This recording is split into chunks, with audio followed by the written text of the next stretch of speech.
Newscraft Studio. India's multiple rate goods and services tax (GST) regime is set for a massive reboot, with the centre proposing to scrap the 12% and 28% tax slabs, switch most items facing these levies to the existing slabs of 5% and 18%, and introduce a new 40% peak levy for sin goods.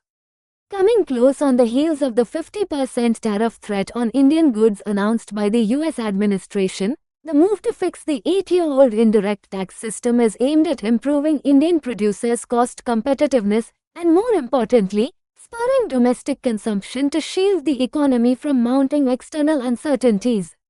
Prime Minister Narendra Modi announced this much-awaited GST rate rationalization reform, which corporate India believes could alter the trajectory of uneven consumption demand trends, from the ramparts of the Red Fort in his Independence Day speech, stating, "This Diwali, I'm going to make it a double Diwali for you," he said.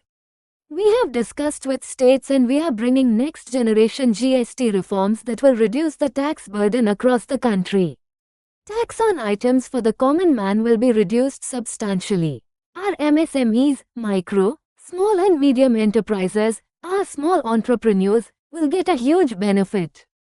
Everyday items will become very cheap, and that will also give a new boost to the economy," he said. In a statement later in the day, the Finance Ministry said the centre's proposal for reforms in the indirect tax hinges on three foundational pillars: structural reforms, rate rationalization and ease of living. The proposal, it said, has been shared with the GST Council's group of ministers, GOM, on rate rationalization, headed by Bihar Deputy Chief Minister Samrat Chaudhary, for further deliberations. The centre has also proposed reducing the GST on insurance policies premium payments for the GOM to consider, said an official, indicating a preference for a 5% levy for most insurance policies. About 99% of the items facing a 12% levy will be moved to the 5% bracket under the proposed formulation. Currently, about 17% of all goods and services are in the 12% bracket. Most service sector items will be at the 18% slab, as would most white goods that currently face a 28% GST, such as television, refrigerator, washing machines and air conditioners, keeping in mind the aspirations of India's middle class. The new 40% rate, which is the levy permitted under the GST law, will apply on about 5 to 7 sin goods, including tobacco, pan masala and online gaming. All essential commodities such as food, medicines, education and daily use items by the common man will either face a 0 rate or a 5% GST. The GST compensation cess, levied over and above the peak rate of 28% on demerit items like cigarettes and cars, is also likely to be extinguished before its present sunset date of March 31, 2026. The cess, originally meant to be in place for 5 years since the GST regime's launch on July 1, 2017, to compensate state for revenue losses, was extended owing to the pandemic shock on revenues that compelled the centre to borrow in order to pay states' dues. In case the loans taken in lieu of shortfalls in compensation cess collections during the COVID-19 pandemic are fully paid, say by November, the government can't continue to levy the cess on demerit goods, an official said. "We are also using this an opportunity to restructure the GST rates," he noted. However, the overall levy on the sin goods will remain the same. Some kind of levy will be imposed over and above 40%, though compensation cess will be done away with once the existing loan is fully paid back sometime in the current financial year, a government official clarified. "We are leaving behind the legacy logic and adopting a common-sense logic in deciding which item will be in which slab. We are adopting a comprehensive approach, not a piecemeal one," the official said.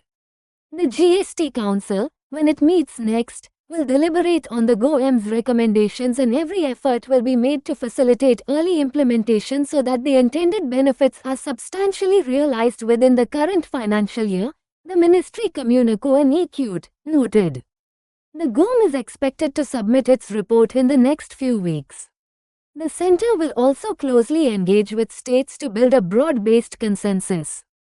A discussion and decision on the matter is expected in the next GST Council meeting in September or October, a senior government official said. The central government expects any small revenue shortfall as a result of the rate restructuring will be more than offset by the consumption boost and higher compliance by taxpayers. However, the centre is in no mood to assure the states of compensation in case of a revenue shortfall. Any revenue shortfall, if at all, will be both for the centre and the states, the official said.